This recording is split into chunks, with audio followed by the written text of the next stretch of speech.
बिस्मिल्लाहिर्रहमानिर्रहीम। और today topic is fair production.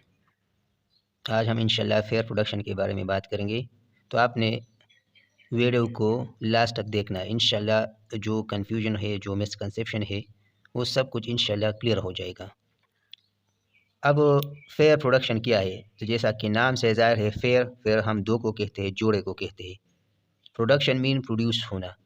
तो नाम से ज़ाहिर है कि ऐसा फिनामिना, ऐसा प्रोसेस, ऐसा रिएक्शन जिनमें दो फेयर बनते हैं, उसको हम पेयर प्रोडक्शन कहते हैं। अब फर्दर अगर जाते हैं तो क्या बनते हैं, किस तरह बनते हैं?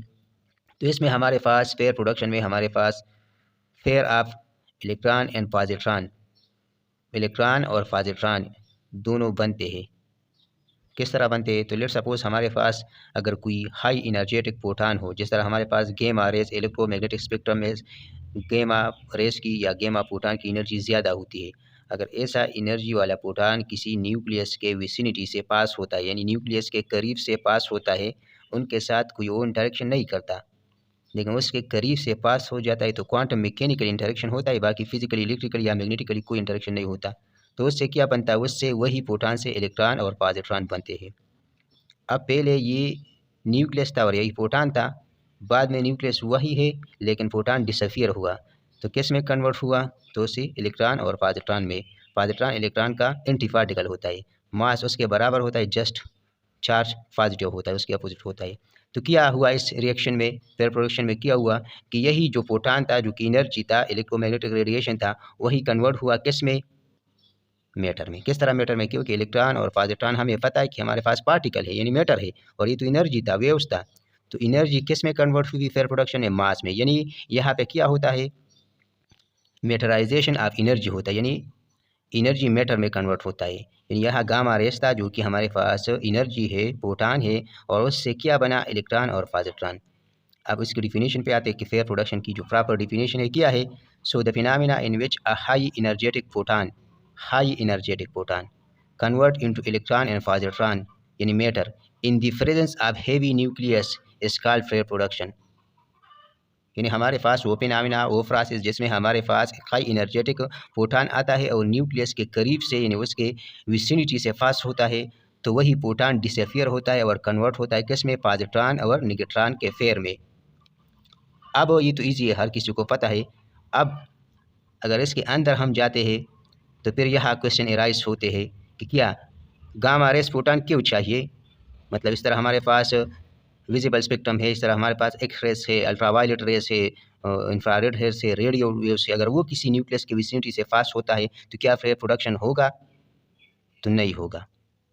या हमारे पास न्यूक्लियस की क्या ज़रूरत है, जब न्यूक्लियस कोई उसमें काम हिस्सा नहीं ले रहा, न्यूक्लियस वही न्यूक्लियस रहता है और उसके साथ कोई फिजिकल इंटरेक्शन नहीं होता, इलेक्ट्रिकली मैग्नेटिकली, तो फिर न्यूक्लियस की ज़रूरत ही क्या है? और जब हमारे पास गामा रेस प्रोटॉन, इलेक्ट्रॉन और पॉजिट्रॉन दोनों में कन्वर्ट क्यों होते, एक में क्यों कन्वर्ट नहीं होते? और इसी तरह हमारे पास जो गामा रेस है, इसकी minimum energy 1.02 mega electron volt क्यों होनी चाहिए? जो ये सारे जो क्वेश्चन है, असल में यही क्वेश्चन है जो कि एग्जाम में आते हैं, जो कि इंटरव्यू में पूछे जाते हैं, जो कि टेस्ट में आते हैं। तो आपने अब ये तवज्जो से सुनना है।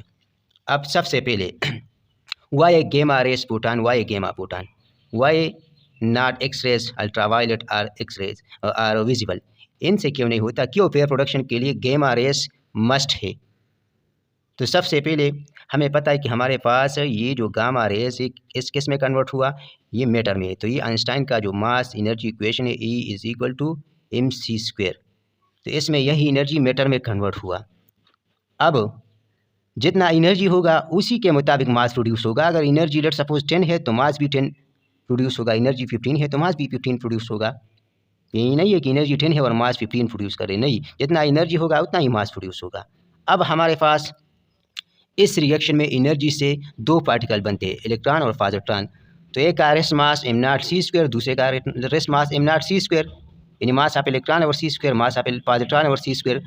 तो हमें पता है कि दोनों का मास सेम है, तो इसका मास एनर्जी भी सेम होगा। तो 0.51 मेगा इलेक्ट्रॉन वोल्ट पॉजिट्रॉन के लिए, 0.51 मेगा इलेक्ट्रॉन वोल्ट किसके लिए? इलेक्ट्रॉन के लिए।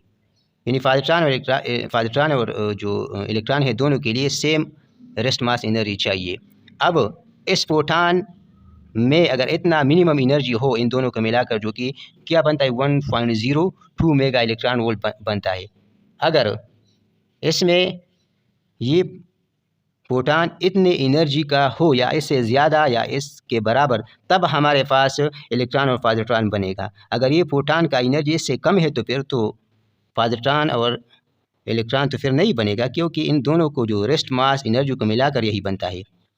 इससे मिनिमम प्रोटॉन अगर हम स्ट्राइक करते हैं तो फिर तो वो इसमें कन्वर्ट नहीं हो सकता। तो इसलिए हमें गामा प्रोटॉन चाहिए, क्योंकि गामा प्रोटॉन का जो एनर्जी है वो मेगा इलेक्ट्रॉन वोल्ट में होता है, 2 मेगा 3 मेगा।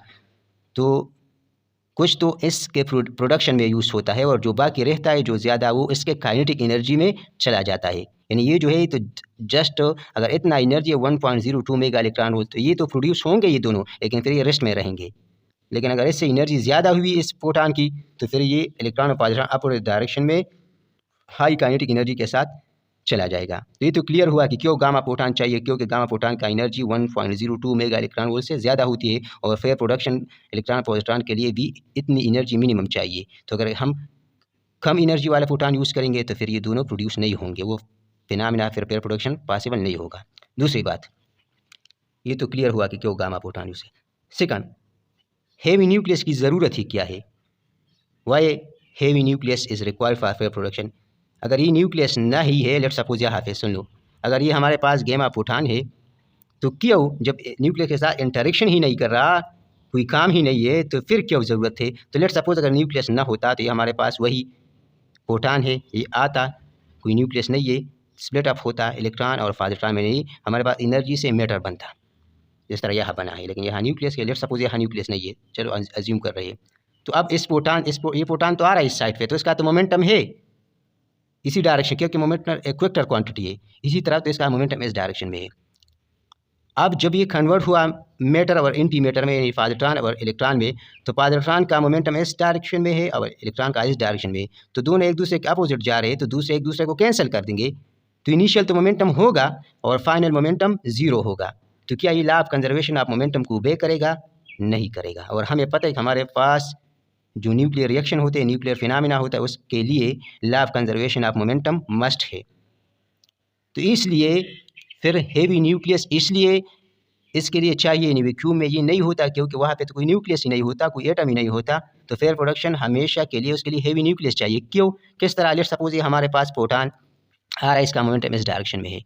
अब जब ये हेवी न्यूक्लियस के विसिनिटी से, इसके करीब से गुजरता है, तो जिस तरह हमारे पास किसी तोप से अगर गोली निकलती है तो गोली आगे की तरफ जाती है और तोप पीछे की तरफ थोड़ा सा हिलता है, क्योंकि उसका मास ज़्यादा होता है। इसी तरह हेवी न्यूक्लियस का मास बहुत ज़्यादा होता है, वो जस्ट मामूली सा हिलता है इस डायरेक्शन में और मोमेंटम तो इस डायरेक्शन में, तो दोनों एक दूसरे को कैंसिल करेंगे। तो before interaction initial momentum will be zero, because gamma rays proton and nucleus will be moving in opposite direction. So initial momentum will be zero, and after electron is moving in this direction and positron is moving in this direction, these two will be also be cancel each other because they are moving in opposite direction. So here momentum before is zero and after is zero. So law of conservation of momentum is hold here. So why heavy nucleus is required for fair production? Because heavy nucleus is required. If there is no nucleus, so there will be no law conservation of momentum. So that's why heavy nucleus is required to obey or conserve the momentum. अब last जो question है वो क्या है, सुन लो। अब जिस तरह हमने यहाँ कहा कि हमारे पास इलेक्ट्रॉन और पॉजिट्रॉन बनता है पेयर प्रोडक्शन में, अब हमारे पास पेयर क्यों बनते हैं? जब गामा रेस आके न्यूक्लियस के विसिनिटी से पास होता है तो ये पेयर क्यों बनते हैं? अगर ये इलेक्ट्रॉन, ये जो एनर्जी है वो सिर्फ इलेक्ट्रॉन में कन्वर्ट होता है, फिर भी हमारे पास E=mc² ओबे होता है, क्योंकि एनर्जी किस में कन्वर्ट हो गया? मास में। लेकिन ये हमेशा फेयर में क्यों बनते हैं? इलेक्ट्रॉन और पॉजिट्रॉन दोनों क्यों बनते हैं? ये भी एक क्वेश्चन है। सिंगल क्यों नहीं बनता जबकि हमारे पास पेयर बनते हैं पेयर प्रोडक्शन में? तो आइए चलते हैं। लेट्स सपोज ये हमारे पास क्या है? प्रोटॉन है, और प्रोटॉन पे कोई चार्ज होता है? नहीं है। Proton is a chargeless and massless particle. So proton पे नो चार्ज। अब प्रोटॉन पे चार्ज नहीं है और इसी प्रोटॉन से ये हमारे पास मैटर बनता है। तो अगर हमारे पास इस प्रोटॉन से ये इलेक्ट्रॉन बना तो इनिशियल हमारे पास चार्ज ज़ीरो था और फाइनल में हमारे पास प्लस चार्ज होता। तो क्या चार्ज कंजर्वेशन ओबे होता? नहीं। और न्यूक्लियर रिएक्शन के लिए ये भी ज़रूरी है लॉ ऑफ कंजर्वेशन मोमेंटम की तरह कि charge, law of conservation of charge obey होगा। अब या वही प्रोटॉन गामा रेस न्यूक्लियस के विषय से पास हुई अब इस दफ़ा उन्होंने क्या प्रोड्यूस किया, पॉजिट्रॉन। तो क्या चार्ज ऑफ कंजर्वेशन ओबे होता है? नहीं, क्योंकि इनिशियल प्रोटॉन का चार्ज प्रोटॉन का 0 है और इसी प्रोटॉन से हमारे पास ये बना है, तो ये इसका तो फिर चार्ज बना, इनिशियल प्रोटॉन का चार्ज 0 और इसका चार्ज प्लस। तो किस तरह चार्ज किस तरह प्रोड्यूस हुआ? चार्ज तो कंजर्व होता है, charge can neither be created nor destroyed. अब क्यों फेयर प्रोड्यूस होते हैं? तो सुन लो, सबसे पहले प्रोटॉन का चार्ज 0 है। अब जो पेयर प्रोड्यूस होते हैं तो इस पे नेगेटिव चार्ज है, इस पे पॉजिटिव चार्ज है। नेगेटिव और पॉजिटिव चार्ज से क्या बनता है? 0 ही, एक दूसरे को न्यूट्रल करते हैं तो हमारे पास 0 होगा। तो अब चार्ज कंजर्व हुआ? हाँ कंजर्व हुआ। तो इसलिए हमारे पास पेयर प्रोडक्शन में हमारे पास हमेशा हमेशा पेयर बनेंगे।